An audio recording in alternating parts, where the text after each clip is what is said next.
This episode is all about the music of Star Wars. From OT to TFA and all acronyms and anthologies in between. Everyone gets a theme except Anthony Daniels in this episode of Krypton to Alderaan.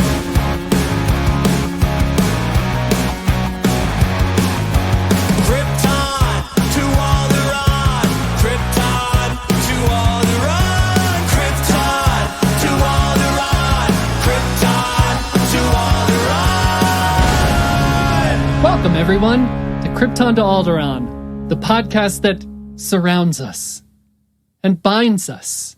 Luminous beings are we! Anyway, I'm Joey, and with me is Royce. Hello. Robin. Hello. And the Doctor, Lorelai. Hello.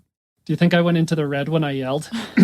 Hey, if you'd like to get in touch with us, reach out on Twitter or Instagram. Let me know how these intros are going. You can find us at Krypton Alderaan, or shoot us an email at kryptontoalderaan@gmail.com. And we also now have a Facebook page. Woo! Woo! Yay. Krypton to Alderaan on Facebook. Just search for us and like us and interact with us and stuff.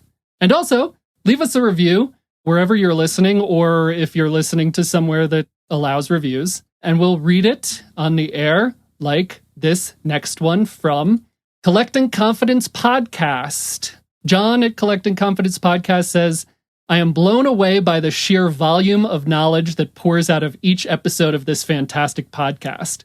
You will love the depth of knowledge, the joy of the banter, and the wide scope of topics covered. Give it a listen. He gave us 5 stars. Nice. Thanks, John. So, that said, this week on Krypton to Alderaan, we're talking about the music of Star Wars. Personally, I'm really excited to talk about this. This is probably the aspect of Star Wars that I know the least about. I don't know all that much about music or like how to talk about music. It's similar to like my understanding of wine. I could be like, I like that wine, but it's indescribable how it makes me feel. But the music of Star Wars has obviously always meant something to me, right? Like, I hear it if I'm picturing, you could hear it if you're picturing a scene, or me personally, I can, or it's like reading a book or a comic book, and each book or comic book, at least that I've encountered, starts with like the crawl, so to speak. And when you open up even a book, you could just hear the main theme play. And there's something so incredible about the connection there that makes that happen. And obviously the point of a score, I guess we're going to talk about this more, but it's supposed to complete and enhance the experience of the whole thing.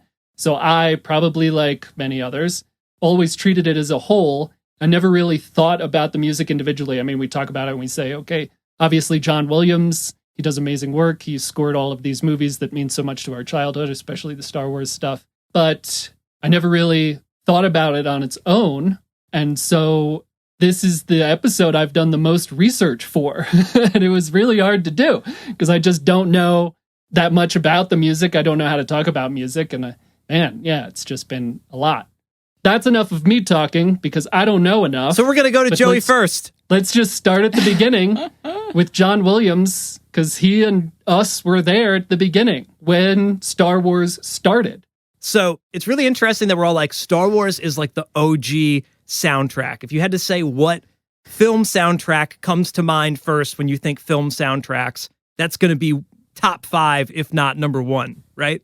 Followed by Jurassic World and Harry Potter and other things John Williams has done.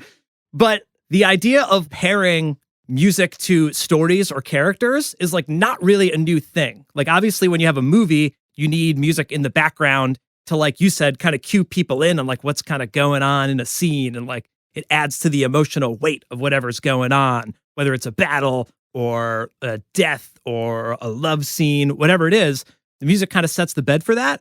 But like that's been a thing in music composition forever, just not necessarily cinema. Like it might have been an opera or people just writing music with the idea of like Vivaldi and like the 4 Seasons, where you're like, I'm going to write a piece about spring, and you try to encapsulate that into music.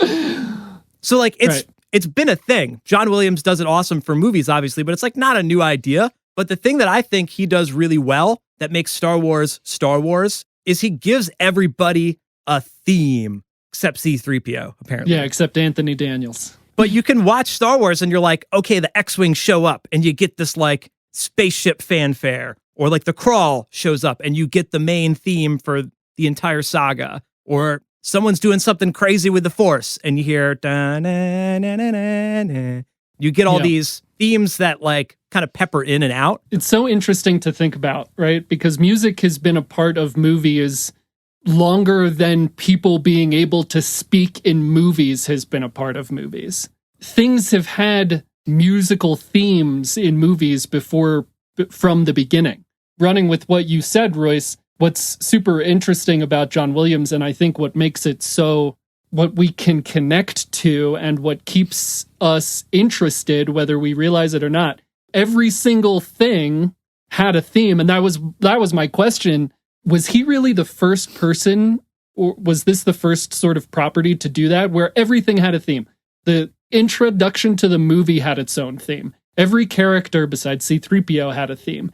And the planets had a theme, which I know we could talk about, like one of his influences. That was a big part of it. And then as you go further into the movies and as we get further into the saga, he blends them together so that different moments in the movie are playing different people's themes together, different feelings, and you could just really connect to it. And you just, like I said, it enhances the film so much. For myself, researching how to talk about this on our podcast, it was just very overwhelming because I don't understand music in any way. I don't understand how to make music. I certainly don't understand music theory. So just the idea of that, like the intricacy of it all, and then what we've connected to for how long has it been? 50 years over 9 movies.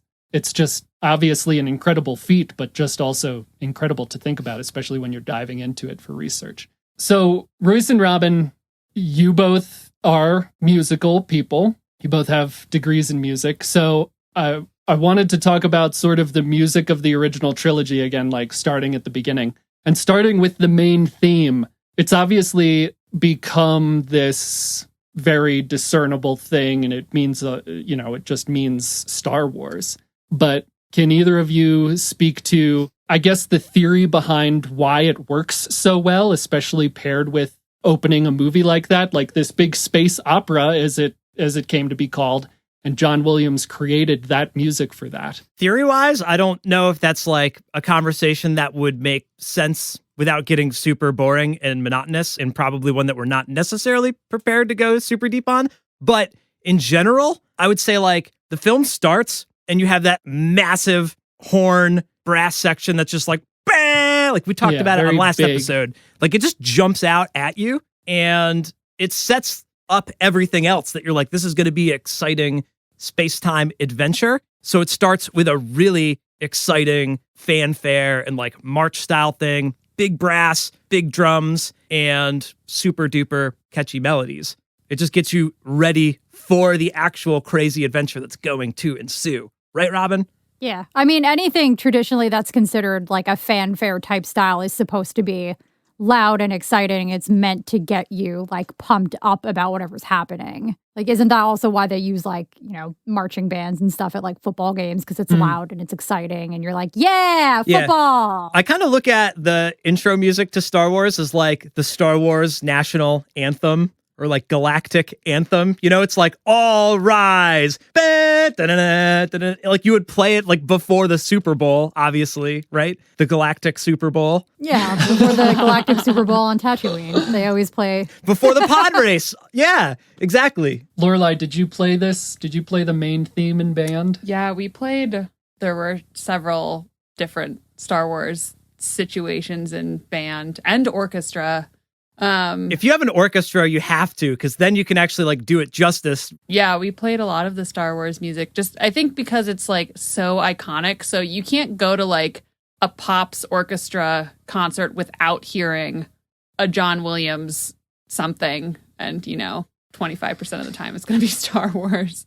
It's a good way to like trick people into having an interest in music that isn't just regular like Yeah. pop or rock music. Like it's a Yep. film score, but it really is like classical or like romantic style music. Like when you just listen to it on its own, it just happens to be in front of spaceships. Jeez, there's just so much. I have listened to so much Star Wars music in the past week, and I've never listened to Star Wars music without Star Wars being on.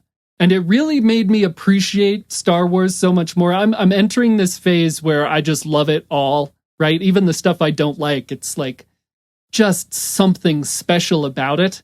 So he created this incredible theme, but obviously every piece of music in the movie was John Williams. And again, like I said, I've never separated them before. It just kind of happens and you're immersed in it. So I never paid attention, but the Imperial March was obviously a very strong part of the story. And it's like a huge thematic point to the entrance of Vader and the sort of negative setting of the movie. So let's talk about it. Yeah, you immediately hear the da da da da da da da da da da, and you're like, okay, there's definitely going to be either Darth Vader or stormtroopers or super star destroyers. It's the Imperial March, so it's not the national anthem. It's like the exact opposite. Yeah, I don't know what the term for it is, but like that's when you're marching into war, you know? It's interesting to go from the main theme. I mean, we almost, in the original movie, we almost go from the main theme into the Imperial March, I think, right? When Vader's entering. That's a really interesting point. Like, we're like peppering in all these different, like, there's the Force theme, or there's Vader's theme, or like Leia's theme. The brilliance behind, I think, a lot of what John Williams does is like all of the themes work together really well. Like they belong. You can weave in and out of all of them like nobody's business. I don't know if that's just the way that he's able to kind of compose and design an actual score, but they all work together so well. Like you said, you do the main fanfare, but it like fades out into like spacey themes. And then the Imperial March all of a sudden comes in, and then they blast off to Tatooine, and now they're doing like kooky droid music in the background. He makes it like it's almost like one big ass piece of music. It's not really like all these individual songs. Once this person's on screen, we just kind of like fast forward to their part of the song. Do you know if that's how he did it? Do you know if he made one? Like, is that how composers work? When you listen to the soundtracks, almost every track in the soundtrack will call back to other tracks. It's not like that's the only time I'm using the Imperial March theme. I'm going to bring it in other parts of the soundtrack. Yeah, and I think one thing that's kind of, I mean, not unique to Star Wars, but perhaps different from other movies is that the music is almost continuous, like throughout the whole movie. There's not a lot of time where there's not music in the background. To me, that's kind of how it seems, whereas like a lot of other movies you watch, there's like a song, but then like they kind of stop and there's a lot of dialogue and like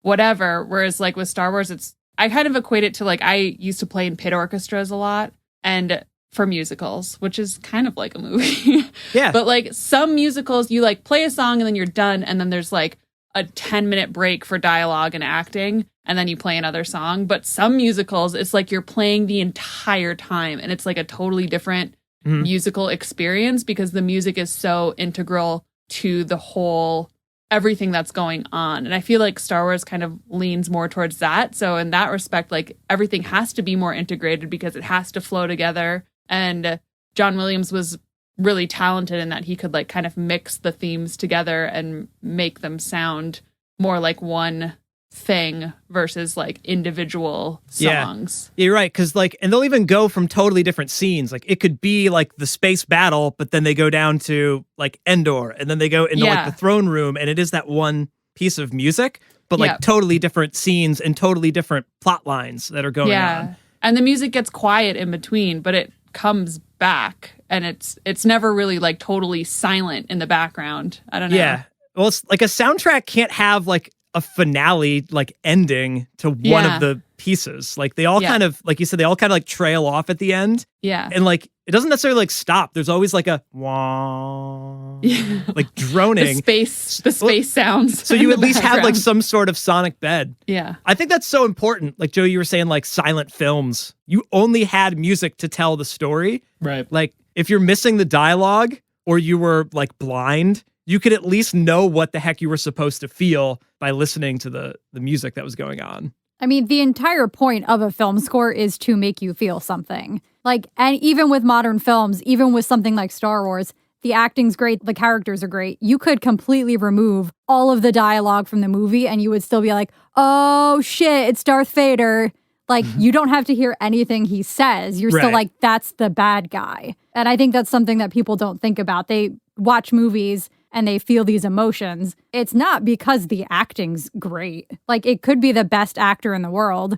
It's not because they're a great actor. If you removed all of the music from any movie, you'd be like, this movie sucks. This actor sucks. Yeah, I don't know the actual story, and maybe this is just like urban legend, but from what I've heard, they screened the movie and nobody liked it while there was no music in it. And they were like, this movie is weird and sucks. But then they put music behind it and you're like, now it's awesome. Like immediately, even just the crawl. Imagine reading the crawl without the fanfare and you're like rebel Super spies awkward. on a base. Like it's a book, it's not a movie, but then you put the music behind it and you're excited. Like you said, that's the point. So I almost studied film scoring in college and I took a couple film scoring classes, and the one class, one of the assignments was you had to go to the library and they had discs of scenes from movies without any music to it. And you were supposed to like write a paper saying like, what do you think you're supposed to feel in the scene? What kind of music would you put here? And I don't remember, I did like 5 films and one of them was like a scene from Schindler's List, which I've never seen before. So I had zero base knowledge of like what you were supposed to feel in that scene. I was like, it's a guy on a horse and there's some people. And I don't remember what I said. I definitely took like a very hard guess at what you were supposed to feel because there was no music and there was a little bit of dialogue, but it was just kind of like people walking through the grass up a hill and a guy on a horse.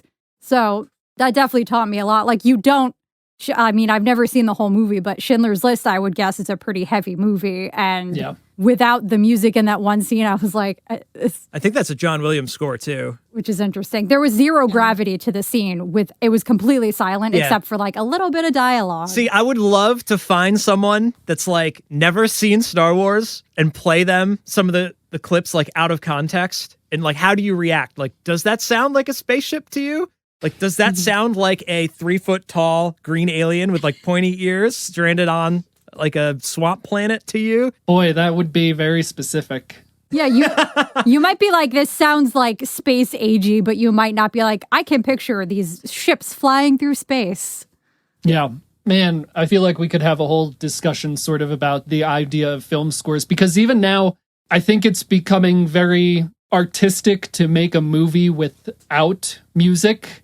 And I think that that's why we feel such like, if I see a movie and there's a scene without music, it feels heavy, like the opposite of what you were saying, Robin. But I think it's because we've gone so long with creating these themes for specific characters or for what's going on in the movie. So when we don't see it, it's like they don't want to put music in because they want you to focus on what's going on, and then you do, which is super interesting. That's being like a musician in general. Like there's a cliche saying, it's like the notes you don't play in your solo kind of thing. So like having no music can also be just as impactful. We just saw Thunder Force. So I wanted to watch that. If we did a what we were into, that was going to be our couples what were we into, most likely. But so there's a scene where it's like one of these kind of heavy scenes. It's like a cheesy kind of goofy movie. But there's like a sort of emotional scene and there was no music in it, or like the music was mixed so low, you could just be drawn into the dialogue. But I was like, why didn't they put something sad there to like make me feel something? Like they were not, I don't know if they had a budget for a crazy film composer or whatever, but they weren't putting anything in that scene to tell me what to feel. So there's a lot of power there if you're the composer. Like you have to watch the scene and say like, what are we trying to draw out of the audience here? Like, are we going to leave it up to them to figure out? Or am I going to like give them a clue here? Like you could, like we said, you could totally change how the movie or the scene feels with or without the music. Yeah, I mean, what if like any scene with Darth Vader, they played Baby Elephant March or whatever that is? Like that's a complete, you wouldn't be like, oh shit, it's Darth Vader. You'd be like, Baby Elephant Walk? Yeah. Like that's a completely different tone. You might like still think he's the bad guy, but you'd be like, but he's a joke. Yeah, or his theme wasn't on like deep brass, it was on like the flute or something. And you're like, that's not the right pairing. Yeah. No, it's exactly right. That's a really good point, specifically now, because I skipped over what we're into so we could have more time to dedicate to this conversation because I thought it would go long. But if we're all up to date on Falcon and the Winter Soldier, there's the scene at the club with Zemo dancing that people have been putting other music to, like the Cantina Band and funny. Like the theme song to DuckTales and all that stuff. So it's funny to see like people's interaction with moments in like content like that. So I wanted to talk about the original trilogy and the sounds there to give us like an introduction into John Williams and what he started. And I wanted also to go in sort of chronological order. So the next thing we would talk about would be the prequels. John Williams scored all 9 Skywalker saga films. By the time we get to the prequels, it had been a long time since we've interacted with Star Wars. I mean, the special editions had come out a couple of years before, but nothing really new. But the sound of the prequels, John Williams' touch on the prequels, was still traditionally Star Wars, but there was a lot of new stuff in there. So, asking Royce and Robin, we were young when the prequels came out. I assume you were both still sort of into music. Did you think about the music in the movies back then? Did you have any feelings towards the new scores? I mean, there was a lot. It seemed similar but different. Like from my perspective, there was like a lot more choir involved, but we still get the big band kind of stuff, and then of course Duel of the Fates and everything we should talk about. But did you have any feelings towards the music at that point in time in your lives? I never watched Star Wars until I was in my 20s, so I cannot speak to that. Well, so that's even better, I think, because you weren't young then and you were very into music then, and you were in college at that point studying music. Is that correct? When I saw the prequels, I was definitely out of college at that point. I had already graduated. Okay, so perfect. So you studied music. So what did you think about that music at that point, specifically the prequel music compared to the original trilogy music? Not really. I remember watching the prequels and enjoying the music with something like you mentioned, like Duel of the Fates, because that's very exciting music and it definitely gets you pumped up. In general, I don't like anything about the prequels, but I think the music of the prequels is very good. Yeah.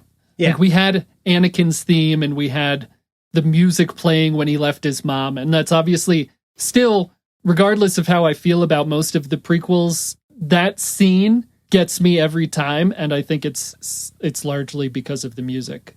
How about you, Royce? I would say like everything for me at that point, I would have been like 10 years old. So I liked music at that time. And I was just starting to like take piano lessons and like play trombone and stuff. So I was into music, but watching the film, like I didn't consciously think about it. It was definitely something I enjoyed, but it was all on that subconscious level of like you said, you're watching him leave his mom and you're like, this is a sad scene. And he's got this crazy like swelling string chord going on and it's making you feel something. Obviously, like it's so cliche to say Duel of Fates. Everybody who doesn't like Duel of the Fates. And like you said, he's got the choir. That is some epic shit. It's probably, I don't know, we could maybe argue about it. That's got to be the best piece of music in all of Star Wars. That theme, he doesn't just use it in that battle either. He brings it back for when Anakin's looking for his mom. It like plays inside of that in Attack of the Clones. Like it is a really epic piece. Someone must have told them like, you got to come back and this film isn't maybe the best. So please work your magic and up the ante a little bit. Huh. I don't know. Because that's probably what he thought when he was originally composing the original trilogy is like, I'm going to bring a lot to the table here. I think he brings a ton to the table. Same thing with the prequels. Like take that out of the final battle. Like there's awesome lightsaber battle. And then like the space battle and the Gungan battle are like not really the best moments in Star Wars. But that duel with Qui-Gon and Darth Maul and Obi-Wan is pretty awesome. But the music definitely saves the day, in my opinion. I would love to watch those scenes without any music because I think it would just be kind of comical. It would look like two guys like cosplaying. Well, that's essentially what it was. That is Star Wars, is it not? Yeah. Yeah, but take out the music and then watch it. It's probably going to be a little bit awkward. It's also so interesting because there are pieces that are so different from the rest of the score. Like Royce, you said you could listen to the soundtrack and they all bleed into one another. And that's very true, except there seems to be like one thing per soundtrack, maybe, that's just out of left field. Like the Cantina Band, the Max Rebo Band, and then at the end of The Phantom Menace, like the victory, whatever it is. Yeah. Like that they're playing the Gungan victory song. Yeah, you're right. At the end of Return of the Jedi, I think they swapped that song from the original release and the final release. They do like a different version of it in the special editions. Right, But the ending of Return of the Jedi has like a folk song with like bass guitar and like, it's still very like John Williams-y, but it's not a orchestra arrangement. It almost feels kind of like a band of sorts. So like every now and then, like you said, he comes out of left field, I suppose is a good way to put it. Yeah. And so, Royce, you were 10 when the prequels started, when The Phantom Menace came out. Yeah. And so then having now your musical background, or whenever you watched the prequels later, I guess, in life up till now, did you think about that music? Did you say, hey, this is really different than the original trilogy score and it's got a lot more of these elements in it? No, I think... Did it evolve in some way from that? I feel like it's more melodic in the later Star Wars era with John Williams. Like, the other thing is, the original trilogy, like you said, you're like, it's 1977. 20 years later, he's scoring the prequels. So, like, I don't know, man. I write goofy pop music right now. Talk to me in another 20 years. Like, what kind of music am I going to be writing? Lots more choir. Probably exactly the same, to be honest. But, like, he probably looks at scoring the prequels totally different than he looked at scoring the originals, I would assume, after 20 years of like, you did Jurassic Park, you know, like you grow. What is so fucking funny? You're like, he probably looked at it different. I'm just picturing John Williams being like, I'm going to do whatever I want. What are you going to do? Fire the guy who wrote Star Wars? Yeah, right. Well, it still sounds so Star Wars though. And I don't know, I guess my thesis question would be, does it feel Star Wars because I'm connected to this franchise? Or does it feel Star Wars because John Williams was Star Wars smart and made it feel I don't understand how it works. That's my point. Like, he has connected this music to these movies in like flawlessly. I think there are some like cliches. We should stop talking about just John Williams Star Wars. We should move into some of the other scores, because I think this would be an easier conversation to have to prove your thesis for sure. Like, what is Star Wars music? I think there are some cliche things that you could do if like any of us had to write a Star Wars song. Like, one, obviously you got to like have the big brass fanfares, but you do have to have these kind of like long sing-songy like string parts that he also incorporates, like Across the Stars in Attack of the Clones. Yeah, Like, right. It's this like big, long, like everything is just, it pulls on your heartstrings with the way that he designs that string melody. But that's not like the classic marchy snare drum fanfare type stuff. There's like a couple different types of Star Wars music you have to be able to fit in. But like I said, I think we should talk about some of the other films as well, other than just the original and the prequels, because some people draw from that and some people don't. And I think that definitely impacts whether or not you're like, am I watching Star Wars or not? Yes, I agree. We should get into other things. I do want to just mention the sequel trilogy once, but I want to just open this up to Lorelai. Had you seen the prequel trilogy before we met, Lorelai? Yeah, I definitely saw one in the theater and then never saw it again. So that was like the last time I saw them. That was probably a lot of Star Wars fans. Yeah. And it was like, I went with my brother and my cousin because we wanted to go see a movie, and they were like, we're going to see this movie. And I was like, oh.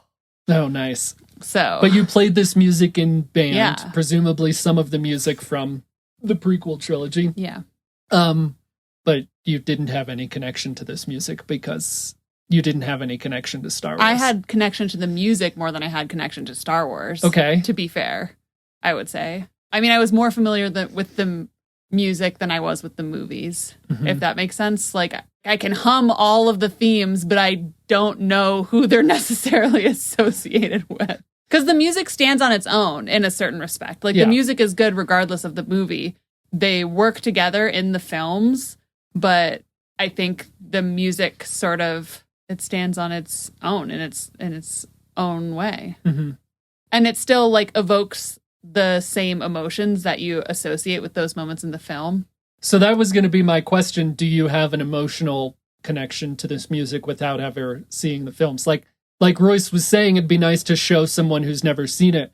Like I don't have a neuralizer, so I can't participate in that. Like, I'd love to know if the music makes me feel a thing without having this. I mean, I just fucking love Star Wars, so it's going to mean something to me. I think you probably would. If you were to sit Well, you do? Yeah, I mean, I'm probably the closest a person could get to that, except I would never watch Star Wars without the music. But, like, yeah, I would say that I have an emotional connection to the music that's totally separate from whatever sort of tepid connection I have to the films.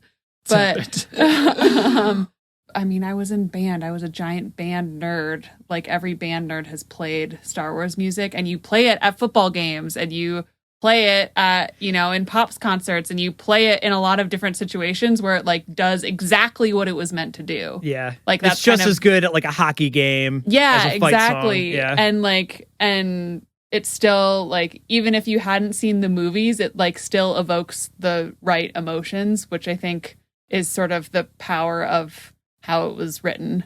Yeah.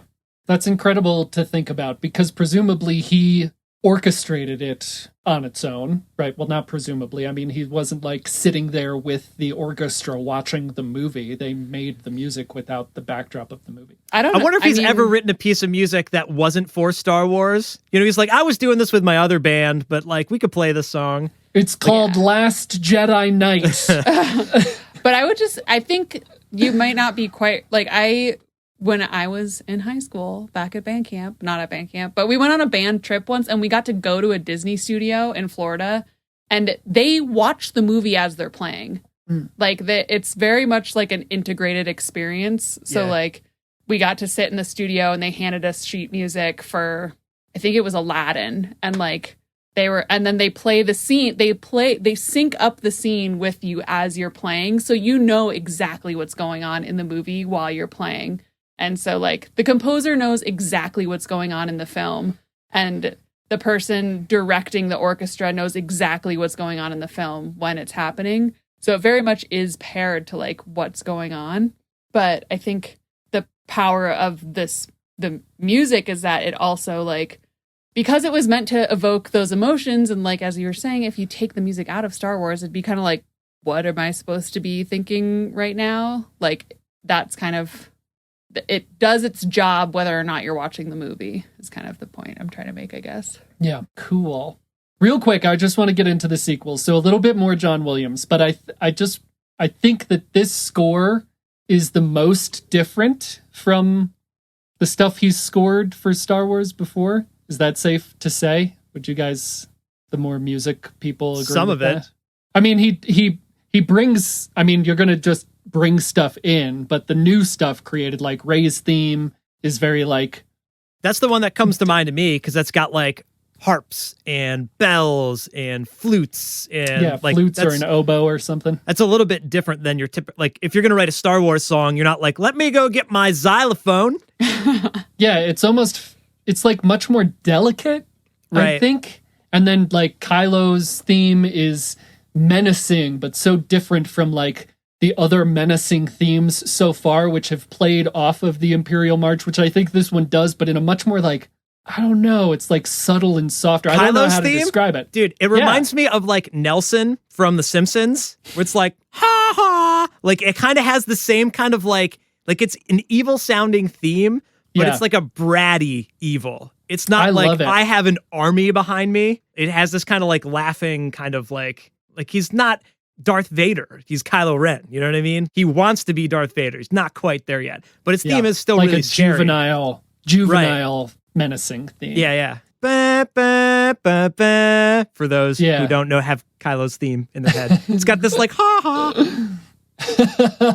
That's very funny. I did not ever think of that. The Force Awakens was my adulthood Star Wars. It's the it's the first one as an adult I got to go to and the premiere of and see. And I cannot describe the swelling of emotion I felt when the crawl started and the sound started. And that's part of what I mean about like my emotional connection to the music in Star Wars. But the more I researched it, the more there was one piece that really meant the most to me, and that was Han and Leia's theme. When that plays first in The Force Awakens, it's just overwhelmingly emotional. And it got me thinking that's just an emotional theme.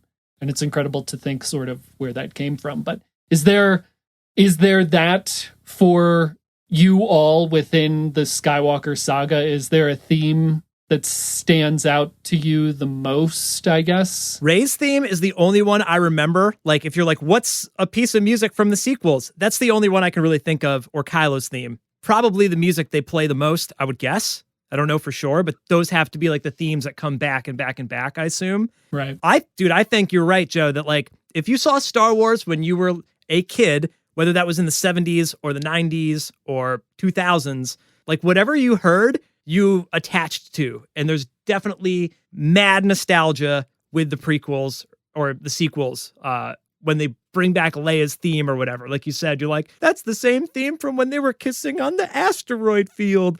Like, that's a thing you've already ingrained into your memory, you know? Right. So powerful if you hear it for the first time, but you have that history with it that you already love it. Just like when the movie starts. Yep. And Robin, I think we've talked about this before. You and I both love The Force Awakens, correct? Are you still on that train? Yes. And something that the music did for me at that point was that it tied into Star Wars, right? It's like the first time in many years that you're hearing these songs.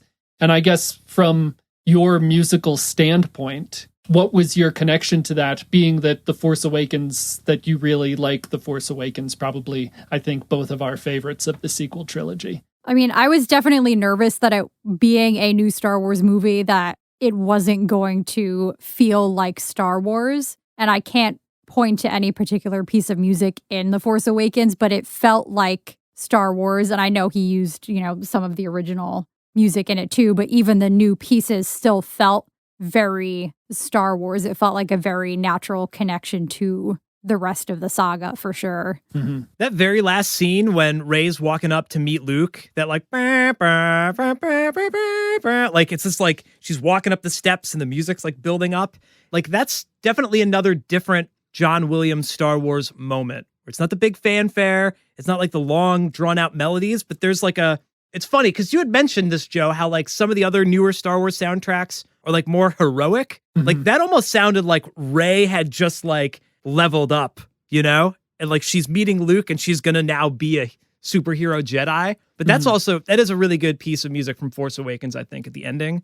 I don't know what that one's called. I think it's the Jedi Steps, or something like that. Yeah, it's called the Jedi Steps, but it also starts with Rey's theme. So Rey's theme blends into what he called the Jedi Steps, and it's super Star Wars. It's super cinematic. Yeah, it's super epic. And it's super climbing, right? Like that's the point. It's like it's climbing as she's climbing, and then she reaches the top, and there's Luke Skywalker, and we haven't seen him in forever, and she's never. It's just an incredible. Then it fades into the outro. That is the best moment I've ever experienced in cinematic history ever, I think. Because you're right, Joe. I think you hit the nail on the head that you're like climbing. He's like word painting with the music there. You get the reveal of Luke, and everyone in the audience is like, I really hope there's still 30 minutes left of this, and Luke's going to do some badass stuff. And then the movie ends, and it's the best cliffhanger ever, both storytelling-wise and paired really well with the music in that sense. Yeah. I never put those two together till now, because that's subconscious while you're watching it. But yeah, you're right, dude. Man, just, I guess my point is the ability that he has to like read people, to understand what is going to connect most with people in any given moment of film scoring. And maybe, Robin, you learned a little bit about this, or whatever, you learned about this in your classes. But just that understanding of people is so incredible to me. Like, that what you're making is going to connect people to what they're watching is an incredible idea. All right, so let's move away from John Williams and into some of the like anthology material. So yeah, we should go to Rogue One because that's the first thing after like regular Star Wars. Yeah. And it's the first major Star Wars thing without John Williams making the score. So the score is Michael Giacchino, awesome and accomplished composer, Lost, Star Trek, The Incredibles, Up, Jurassic Spider-Man. World, Spider-Man. So Yep. the dude is the man. Like, he doesn't need to do Star Wars. He's already pretty well off. I think just like having J.J. Abrams come in and direct Force Awakens, like, it's really difficult to now steward a new generation of stuff. And Rogue One is like a spin-off film, but still important for it to like do well, and obviously needs a soundtrack that feels like Star Wars, and being the next like non-episodic film. Like, they did a lot of different things with it, not just necessarily hiring a different composer, but like the way it was directed, the way they wrote it. It doesn't start with a crawl, which I think is a really interesting like way to kick this off. It starts with like a really cold opening on just the movie. They don't tell you what's going on. They just jump into the movie, and starts with a very classic Michael Giacchino kind of scoring moment. Just this kind of giant big bring, stab of like strings and horns. And then you're just into the movie. There's no, here's the plot line and here's the Star Wars fanfare. So it's crazy that they start this new spin-off film and they don't do it in traditional Star Wars fashion. So that right out of the gate with that film was just a really weird or a different approach. But I would say that Michael Giacchino follows the John Williams style guide perfectly. Mm-hmm. And they should bring him back to do other stuff, because I think he did a really good job being like John Williams Jr., basically.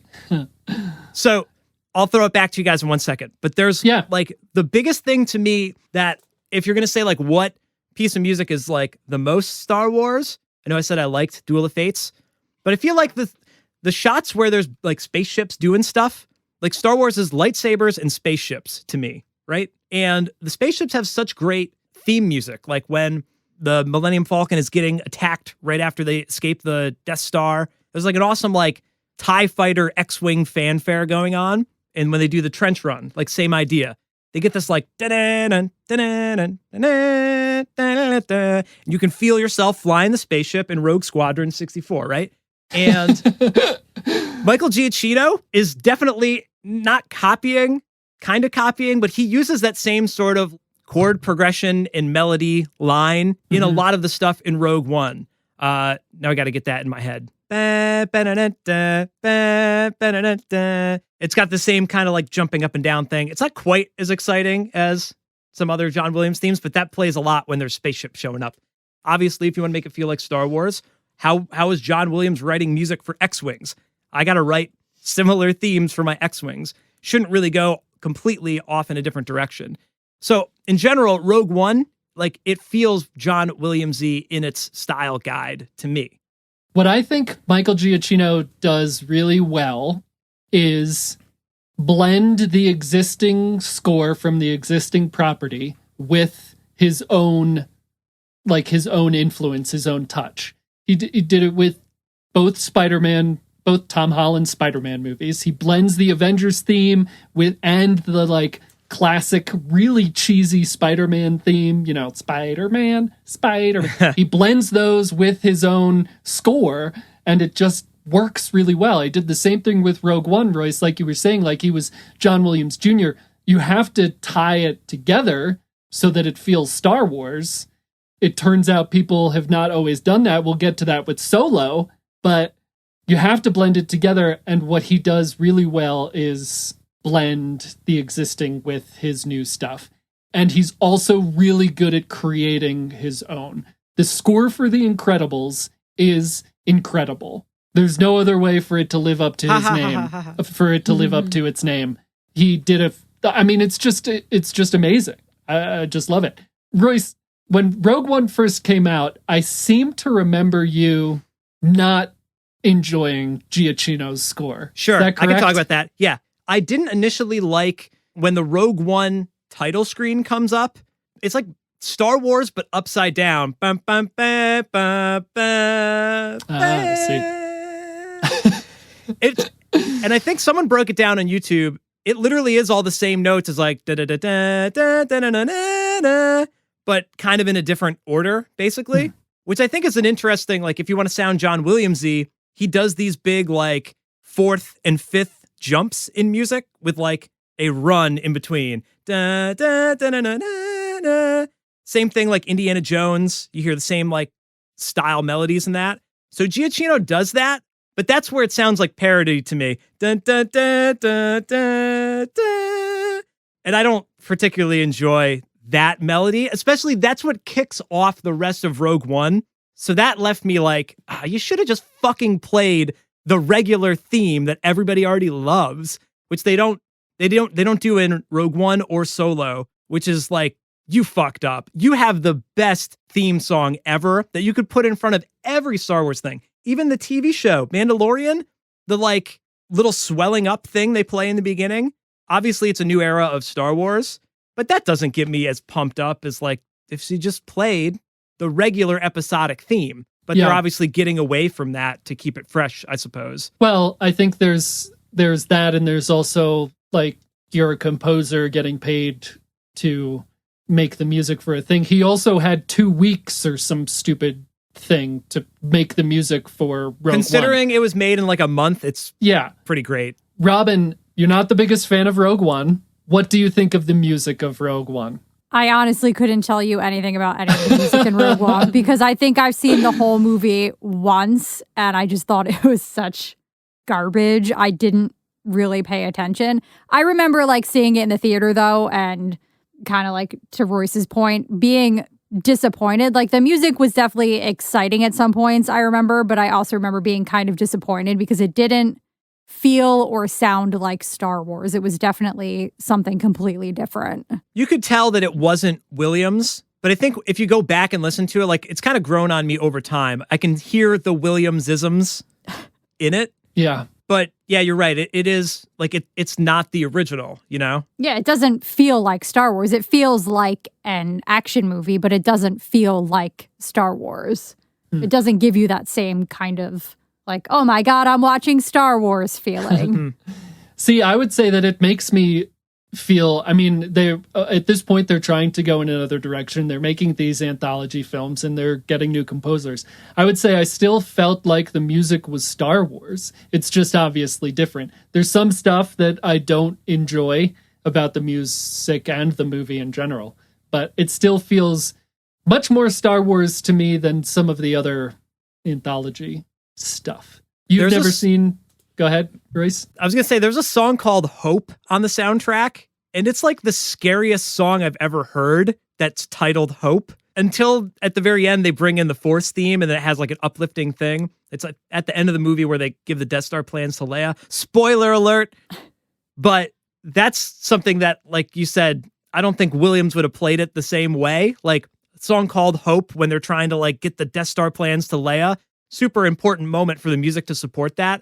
Not sure if that lands as awesome as it could, but then it goes to the Force theme and you're like, oh yeah, Force. See, I see it as this, it's called Hope, but the circumstances are dire. Right. There's this overwhelming, menacing force, and we know at that point, at the point of the beginning of the movie, these characters are destined to die, right? So they're getting the Death Star plans, and we all know that they succeed, but they sacrifice their lives in order to succeed.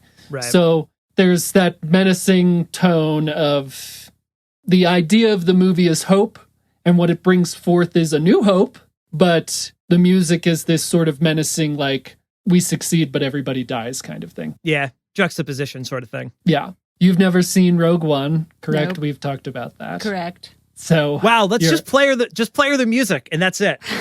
I will play you the soundtrack. We'll do a mini episode where I play you the soundtrack and you just try to guess what's happening in the movie. No, you know what, Joe? You know what you should do? You should mix up a couple of original soundtracks and Rogue One and be like, is this the Imperial March or the Imperial Suite? God. Imperial Suite, Michael Giacchino. Imperial March, John Williams. Blind taste test. Blind taste test. That sounds fun. Yep. Okay, so Solo, John Powell. Yep. John Powell was the composer for Solo. I think we're all going to have some things to say about this. What I want to say up front is I like a lot of other stuff John Powell has done. He did the score for How to Train Your Dragon, which I think is, again, just an incredible score. I love the music. I love the sound. It's so meaningful to me. I love 2 out of 3 of those movies, and the music has a lot to do with it.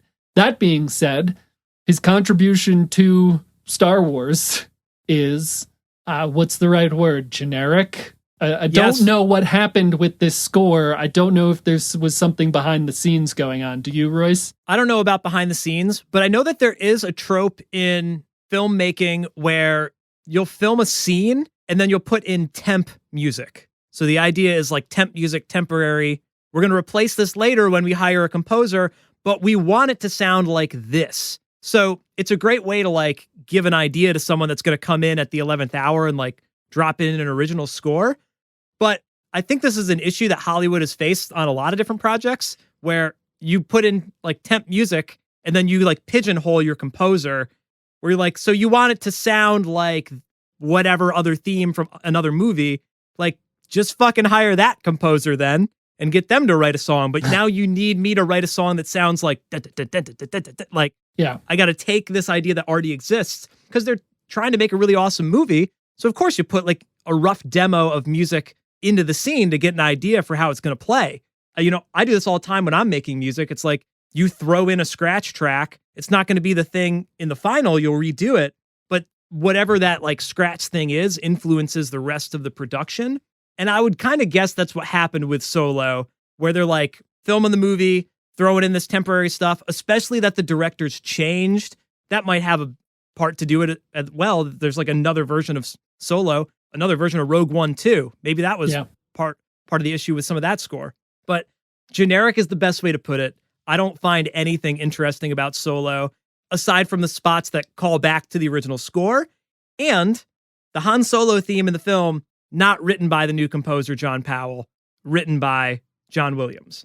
So I kind of feel bad that we're trashing him, but it doesn't really feel like John Powell's contribution to Star Wars music it's going to be a blip. Something happened with this movie. Something happened with the production of the movie and the production of the music, because whatever, we could talk about our issues with the movie in general, but yeah, it's like when like the parent company puts too much pressure on the director, which we've talked about a lot in on our podcast, and that has an impact on the movie, and sometimes the director quits, like what happened, or leaves or whatever, like what happened with Rogue One and Solo, and sometimes they stay, but they're pressured by the company to make a certain thing, and it seems like you said, Royce, either it was like the temp influence or the company influence with this music, but it just feels the least like Star Wars of anything, of the cinematic universe, of the television universe,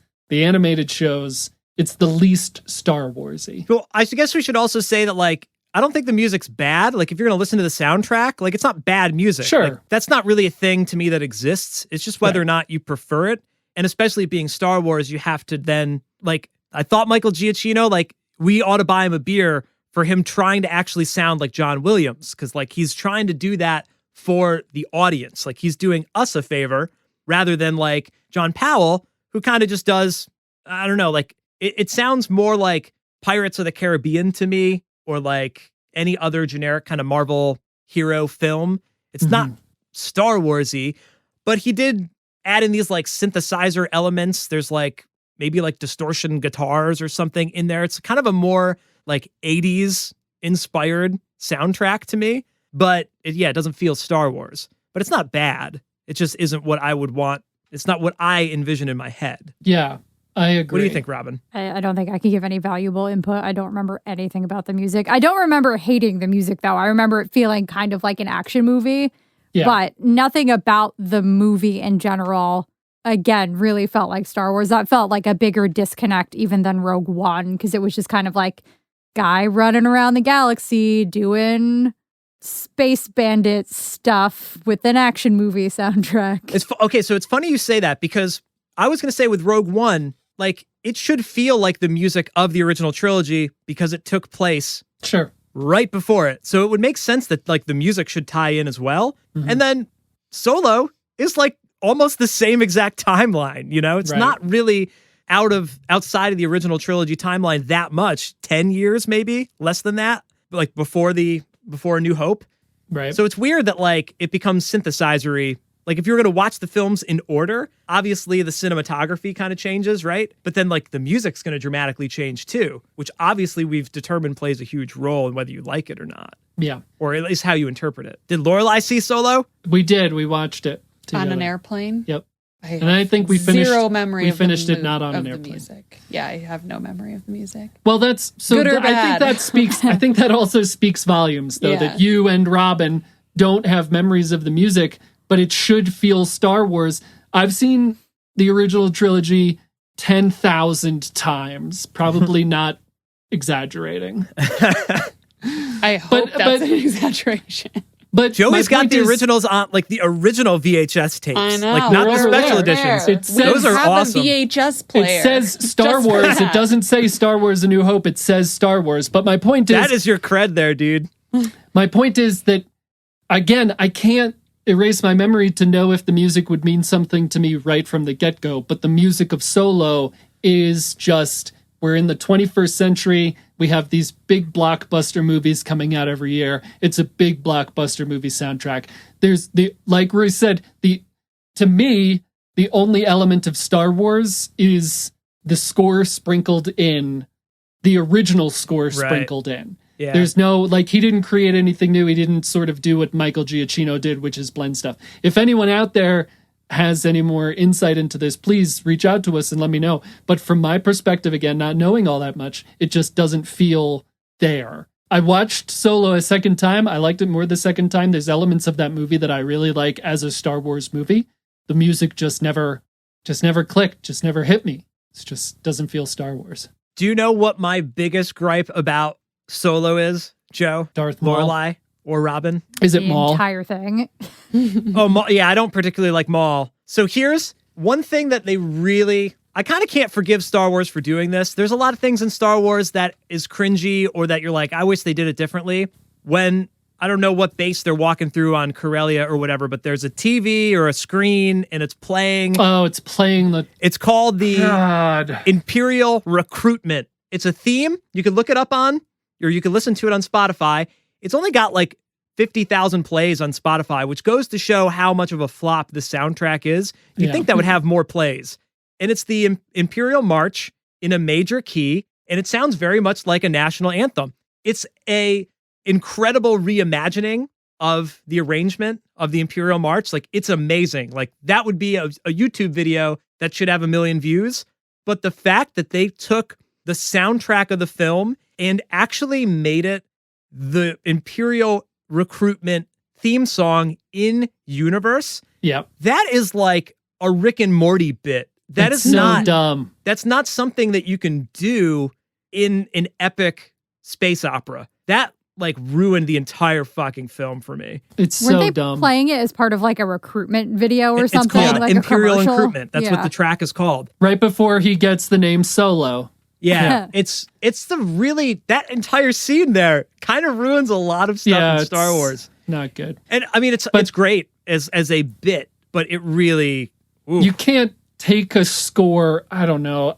It would be like if one of the characters is singing it, like Luke's driving his X-wing, banana, banana, banana. But that's what they did in the original holiday special, whatever it was called. Really? Leia sings to the Star Wars theme. Like there's words to it, and like I don't know, there's something about she would only agree to do it if she could sing. I vaguely and stuff. remember this, but they put the song in universe as an actual song, which is just, I don't know. Could it ever work? Well, it could work. It could work in Hunger Games when she's like, or whatever, she whistles the thing. Like in that context, like obviously the people in the Star Wars universe listen to music, I assume, like normal people, just like they got to eat, pee, and sleep.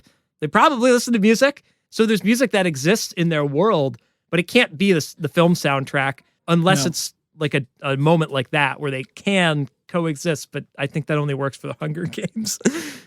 And that's not even or Baby Driver. I don't know. That's not even part of the Hunger. Well, we could get into so much because I love Baby Driver and I love the soundtrack and I love it how it all ties together.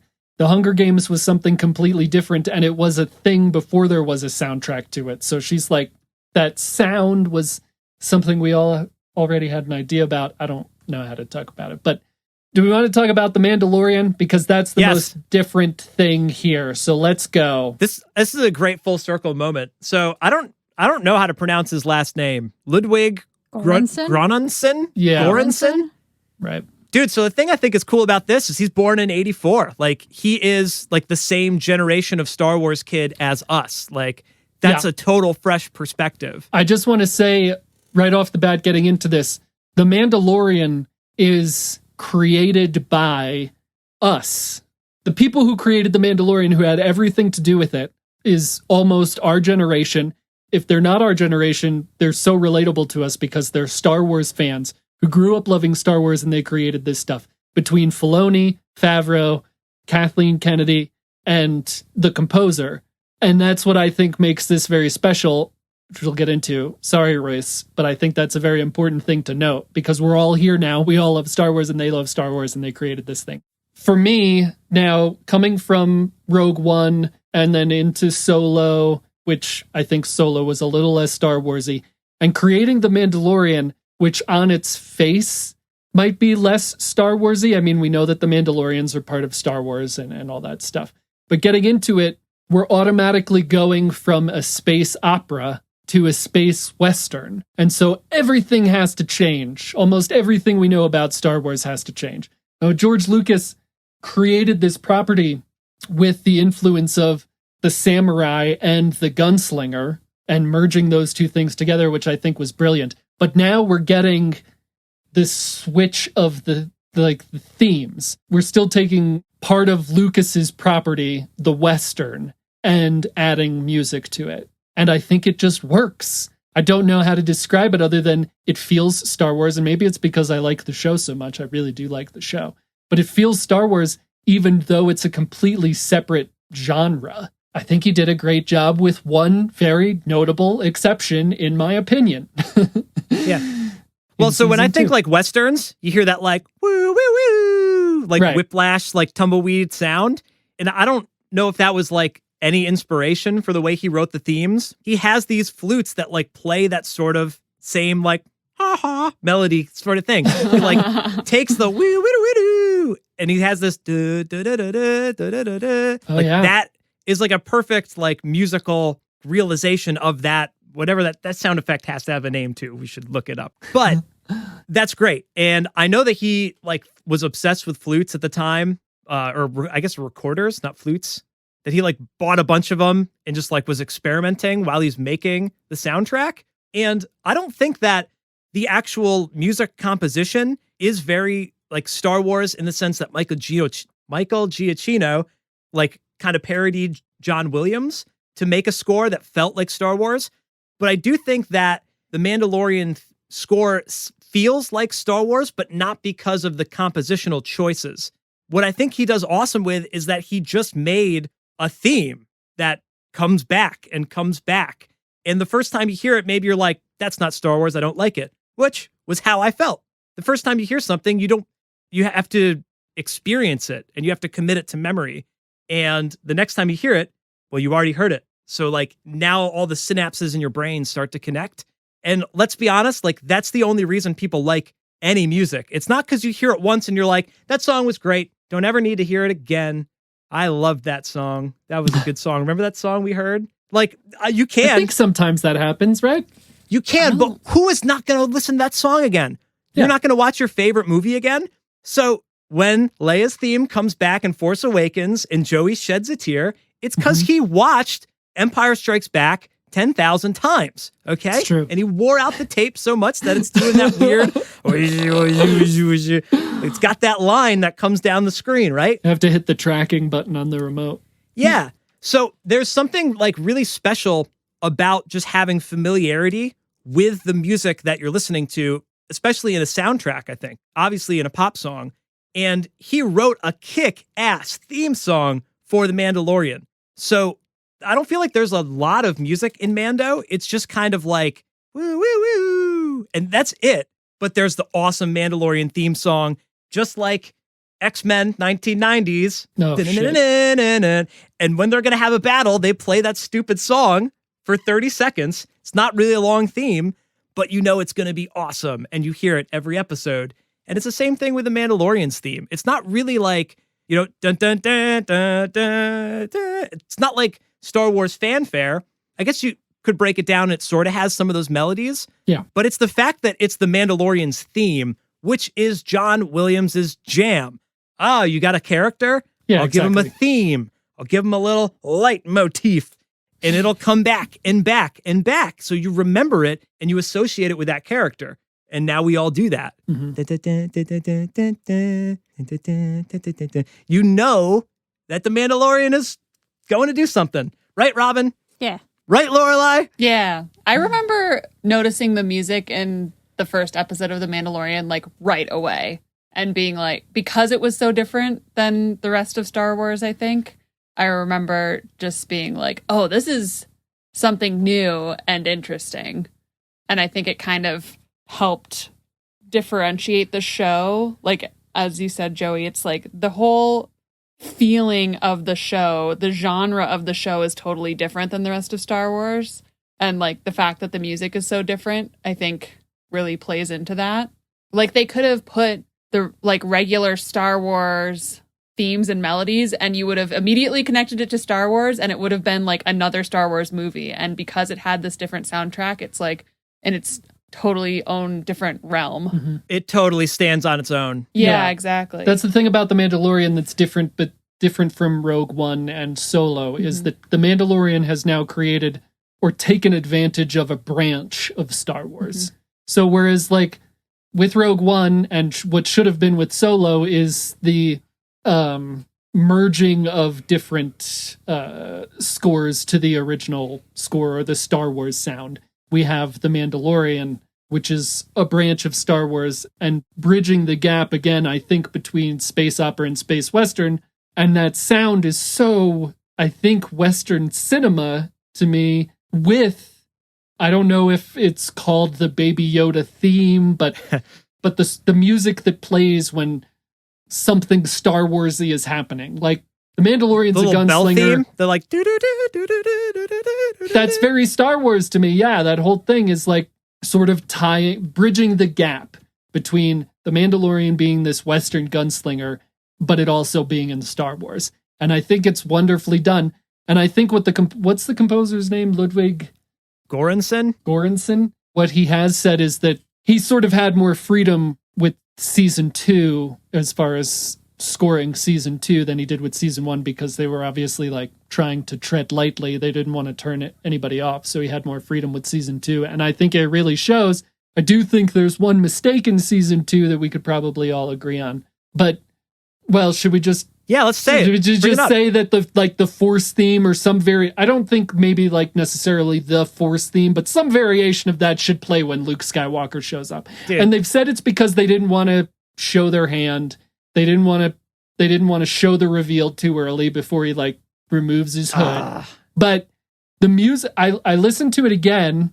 When that moment happened in the show, when we were watching it in real time, I was like, this is fucking awesome. Right? I just felt that it was incredible. I watched it again in preparation for recording this episode, and I listened to the music, and I was like, the music is kind of flat. It doesn't amp me up. As soon as it pans up to Luke and they do the reveal, it is a no-brainer. Just like when they opened Rogue One or Solo, they should have started with the Star Wars fanfare. It's a Star Wars movie. Just give it the fanfare. When you pull up the camera on Luke, CG Luke, boom, Luke Skywalker. And then have the record scratch be like, well, but that's the whole point. Like, why have the Force theme if you're not going to play the Force theme when Force people are doing stuff with the Force? It makes no sense. Yeah, that whole sequence is kind of sort of limited. I tear up in that scene. It's still a powerful scene. It's powerful. But I wonder how much more powerful it would have been with the music. Like, did somebody temporarily put that in there to be like, can we just see, like, this is a tried and true theme. And it's like, it's meant for those moments. So it's odd to me that they didn't include that, but it still stands on its own. Like, you can't say that they leaned on it, you know, like, oh, that was a cheap shot. Yeah, if they would have played the exact thing, I would have, first of all, it would have given it away early. I wouldn't, the whole time that Luke is approaching, before we know it's Luke, I'm contemplating what other Jedi it could be. Like, could it be Ezra Bridger? Could it be somebody else who survived? All that stuff. All and those people could have the Force theme, though. Correct. I agree. I mean, Ezra has his own music from Rebels and stuff like that, but if they would have just used the Force theme as a base and created something new from it, I think it would have been much more impactful. There's not really any significant music during that entire set of scenes. Well, I guess it doesn't matter. I mean, like, the scene's still powerful, so they did their job. Robin, what do you think about the music of The Mandalorian? The only music from The Mandalorian I can think of offhand is the theme, which doesn't feel or sound like Star Wars to me, but it does, to Royce's point, I've heard it so much, it sounds like The Mandalorian, which as a whole, I really like. So I like the one piece of music I can remember, which is a theme song. I like it a lot. I think it's fantastic. I don't think there's a point where you're like, not necessarily for The Mandalorian, but any film where you're like, I don't like their theme song. Like, their theme song is their theme song. So, like, you just will associate the character with that. Like, maybe we did say Darth Vader can't be flutes, but if he was flutes, then that would be the song. But that's not his song. His song is the Imperial March. You know what I mean? Yeah. So it's okay. Yeah. It's The Mandalorian regardless. Yeah, I like it a lot. I think he did a really great job with it. I can't remember hearing any other piece of music throughout the entire series so far, which is kind of strange. I think there's no other characters. Yeah, that theme song just stands out so much that I think of The Mandalorian and I hear the music for that in my head. I think there's music for Baby Yoda. I think there's music for the X-Wing pilots that we eventually meet. But those, like, the X-Wing pilots are not there, like, every episode. So I think that's what Robin means. There's not the, like, drill it in your brain for sure. theme. It's just the Mandalorian theme that's consistent. You guys, I would really love to talk about Kevin Kiner and the music for the Clone Wars, because it is, in my opinion, some of the best Star Wars music. Royce, did you listen to, I sent you some clips, but did you listen to any of his music for Star Wars? Well, and I've seen a couple episodes. I haven't seen enough to really, like, be fair about it, but I would say, like, similar with Michael Giacchino, that he's on brand with, like, some of the Star Wars cliches of, for lack of a better term, like parodying John Williams. But in my notes, I say that Kevin Kiner has a trashing the camp vibe. That's with hilarious. all of Star Wars music. Tarzan. Yeah, like it has this like bongo drum kind of like upbeat, like fun thing. It makes the Star Wars theme like lighter to me. Right. And I'm sure he does like epic themes, but that's my big takeaway is like everything's kind of like got a little bit more positive energy to it to me in the Clone Wars, stereotypically speaking. It's like in your face, trash in the camp. Yeah, there's just there's so much. There's 7 seasons of the show and a movie. Side note, he also has scored Making a Murderer, which I think is an incredible 180 from Star Wars, hilarious. The animated series. I think he's done a really incredible job. I just love the music that he created for Star Wars. It does play into some of those themes, but especially for season 7 of the Clone Wars. I've said it on Twitter. I think it's a masterpiece. I listened to it. In my research for creating this episode of the podcast, I listened to a lot of Star Wars music, and I always went back to season 7 of the Clone Wars. I just turned it on, and it was music to my ears, so to speak. It's just incredible. It really is really good. I like him a lot, and I love that show. I think we had a review of the podcast early on that was like, I like your show, but please stop talking about the Clone Wars. Thanks, Meg. So that's all the music that we can talk about.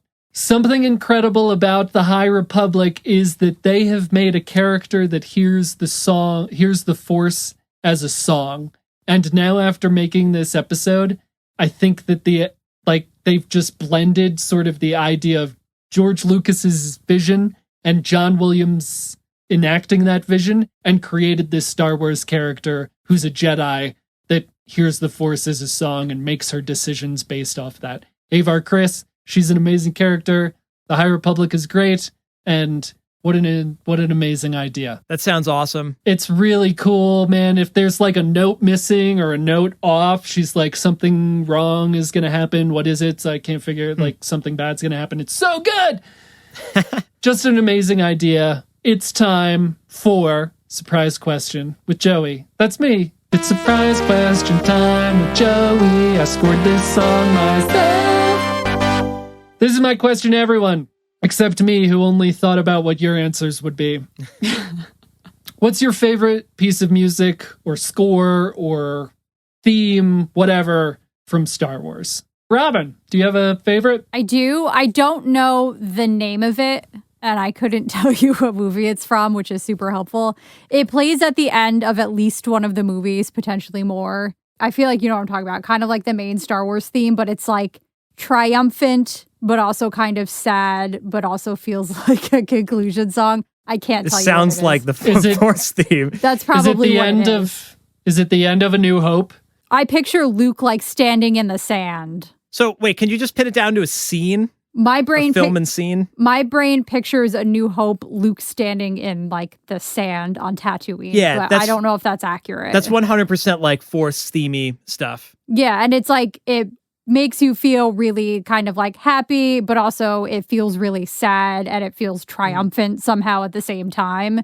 And I think that's my favorite piece because it has like multiple different emotions that you feel. You're like, wow, this is great, but I feel sad for some reason, but also like hopeful and triumphant. Yeah. I wonder, isn't there piece from A New Hope called Twin Suns or something when he's like standing on the dune looking out? Binary Sunset, maybe. Binary Sunset. Yeah. Something like that. Royce, do you have a favorite? It's hard to pick a favorite because it's all so good. Yeah. I really like the Imperial Attack on the A New Hope soundtrack. That's the like one I was humming earlier about like X-Wings show up. It's like the classic space battle theme song called Imperial Attack, but I feel like you can put any spaceship underneath it, and that's a really great one. But I really, really love Across the Stars as like a full-on experience of emotions, similar to that kind of Binary Sunset theme. Dude, Across the Stars is so beautiful, and they use it for Anakin, like his life falling apart, like losing his mom, not being able to like have Padme, and losing Padme, and I like Across the Stars is probably my favorite one on like a emotional level, pure feelings. But if you want to like play a video game, you want to listen to Imperial Attack. Does Across the Stars have influences of like Anakin's theme and Vader's theme? It's more like Leia's theme, if anything. Yeah. I think what's incredible, another thing that's incredible is Anakin is the only I think Anakin's the only character in these stories that has multiple themes. Like you have Anakin in The Phantom Menace, little kid, and then you have Anakin growing up, and then you have Darth Vader, and it all just kind of progresses to this, again, this like event. I don't know. It's just incredible that the character changes and his theme changes, and I think that's really cool. Lorelai, do you have a favorite piece of music as a band nerd, the band nerd perspective? The Cantina Band. I love the Cantina Band song, but that's probably just because I know it really well. I thought it would be an interesting perspective from your point of view, being like the more sort of band oriented. Yeah, I guess. I don't know. I don't know all the names of all the if you pick a movie and scene, like that's fair enough because the names don't matter anyway. The themes are played in like every song. I think it's hard. I haven't watched. I really should just. I need to rewatch the movies because now I haven't seen them and still probably. Well, we watched the original trilogy 2 years ago. Yeah, that's a long time ago. Yeah. Yeah, I'll just go with that. Why not? Okay. What's the one that goes? That's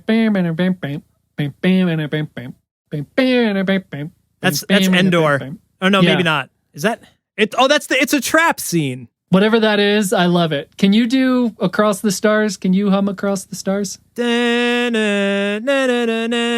I fucking love that, though. That's probably my favorite one. It just... And it swells in. It is exactly like that Binary Sunset theme, the arrangement. It makes me feel like stars.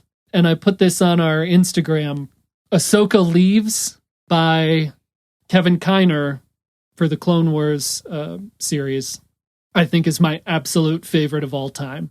It's incredible. It feels Star Wars-y, and it makes me feel so much because of the music and because of that scene. She's walking away from Anakin. She's walking away from the Jedi Temple. She's no longer a Jedi Padawan.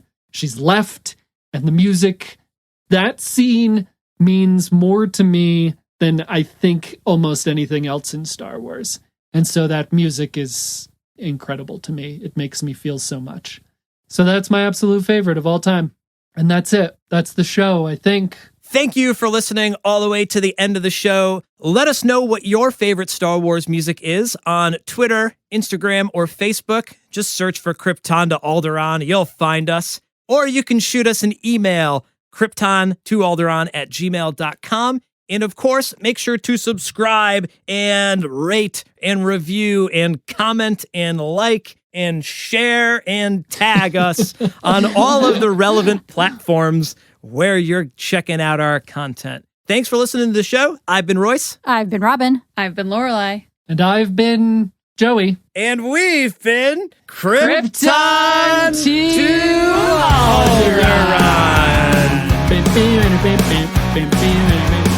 Yeah, that's a good one.